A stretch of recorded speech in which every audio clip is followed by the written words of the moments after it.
Mega 9 రాజకీయ నాయకులు అనగానే జలుబు చేసినా జ్వరం వచ్చినా కార్పొరేట్ ఆసుపత్రిలో చేరిపోయి ఆ మెడికల్ బిల్లులన్నీ ప్రభుత్వ ఖజానా మీద రుద్దేయడం మనం చాలా ఏళ్లుగా చూస్తున్నాం.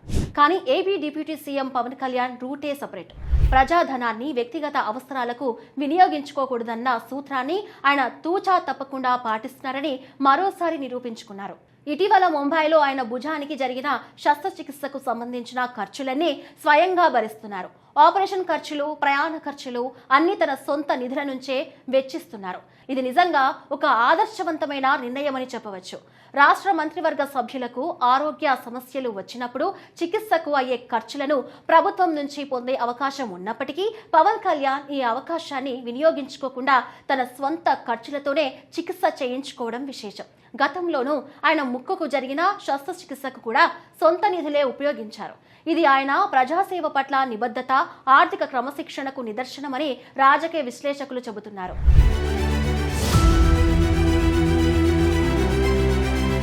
పవన్ కళ్యాణ్ భుజానికి తీవ్రమైన రొటేటర్ కఫ్ గాయాల కారణంగా ముంబైలో శస్త్రచికిత్స జరిగింది. ఈ ఆపరేషన్ విజయవంతమైంది. ప్రజా జీవితంలో ఉన్నవారు తమ వ్యక్తిగత ఖర్చుల కోసం ప్రభుత్వ నిధులను వినియోగించడం సర్వసాధారణం. కానీ పవన్ కళ్యాణ్ ఆ విషయంలో తనదైన వర్గాన్ని ఎంచుకున్నారు. ఇది కేవలం ఒక వైద్య చికిత్సకు సంబంధించిన విషయం మాత్రమే కాదు. రాజకీయ నాయకులు ప్రజల ధనాన్ని ఎంత బాధ్యతాయుతంగా చూడాలనే దానికి ఒక ఉదాహరణ. ఆంధ్రప్రదేశ్ రాష్ట్రానికి డిప్యూటీ సీఎంగా ఉన్నప్పటికీ ఆయన ఈ విషయంలో ఎటువంటి రాయితీలు తీసుకోవడం లేదు. జనసేన పార్టీ అధినేతగా కూటమి ప్రభుత్వంలో ఒక కీలక భాగస్వామిగా ఉన్న పవన్ కళ్యాణ్ తన నిర్ణయాలతో ఎప్పుడూ చర్చనీయాంశం అవుతూనే ఉంటారు. ముఖ్యంగా ఆయన తన సిద్ధాంతాలకు కట్టుబడి ఉంటారని మరోసారి రుజువైంది. ఇది ప్రజల్లో ఆయన పట్ల విశ్వాసాన్ని మరింత పెంచుతుందని పలువురు అభిప్రాయపడుతున్నారు.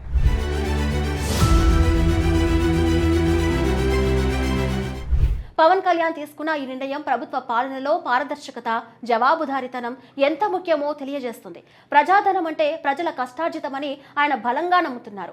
అందుకే వ్యక్తిగత అవసరాల కోసం దాన్ని వినియోగించడం సరికాదని ఆయన స్వీయ నియమం పెట్టుకున్నారు. ఆంధ్రప్రదేశ్ కేబినెట్ మంత్రులుగా ఉన్నవారికి వైద్య ఖర్చుల భరణం పొందేందుకు ప్రభుత్వ నిబంధనలు ఉన్నప్పటికీ ఆయన వాటిని ఉపయోగించుకోలేదు. ఈ చర్య రాష్ట్ర ప్రభుత్వానికి కూడా ఒక సందేశం పంపుతుంది. కూటమిలో కీలక వ్యక్తిగా ఉండి కూడా పవన్ కళ్యాణ్ తన వ్యక్తిగత విషయాల్లో ఇంతటి క్రమశిక్షణ పాటించడం ప్రశంసనీయమైంది. ఇది ఇతర మంత్రులకు, ఉన్నత అధికారులకు కూడా ఒక ఆదర్శంగా నిలవాలి. శస్త్రచికిత్స అనంతరం పవన్ కళ్యాణ్ త్వరగా కోలుకుంటున్నారు. ఆయన ఆరోగ్యం నిలకడగా ఉందని వైద్యులు తెలిపారు. ఈ వార్త జనసేన కార్యకర్తలతో పాటు ప్రజలకు కూడా ఆనందాన్ని కలిగించింది. ఆయన వ్యక్తిగత ఖర్చుల భరణం గురించి తెలిసిన తర్వాత సామాన్య ప్రజల నుంచి, రాజకీయ వర్గాల నుంచి ప్రశంసలు వెల్లువెత్తుతున్నాయి. ముఖ్యంగా ప్రతిపక్ష పార్టీలు సైతం పవన్ కళ్యాణ్ నిర్ణయాన్ని అభినందిస్తున్నాయి. ఇది రాజకీయాల్లో ఒక సానుకూల ధోరణికి దారితీస్తుందని ఆశిస్తున్నారు. ప్రజాధనాన్ని పారదర్శకంగా, బాధ్యతాయుతంగా ఉపయోగించడం అనేది ఒక ఆరోగ్యకరమైన ప్రజాస్వామ్యానికి పునాది. పవన్ కళ్యాణ్ ఈ ఉదాహరణ ద్వారా యువతకు, నూతన రాజకీయ నాయకులకు ఒక స్పష్టమైన మార్గాన్ని చూపించారు. భవిష్యత్తులో ఇతర రాజకీయ నాయకులు కూడా ఇదే తరహా పారదర్శకతను పాటిస్తే ప్రజల్లో రాజకీయ వ్యవస్థ పట్ల విశ్వాసం పెరుగుతుంది.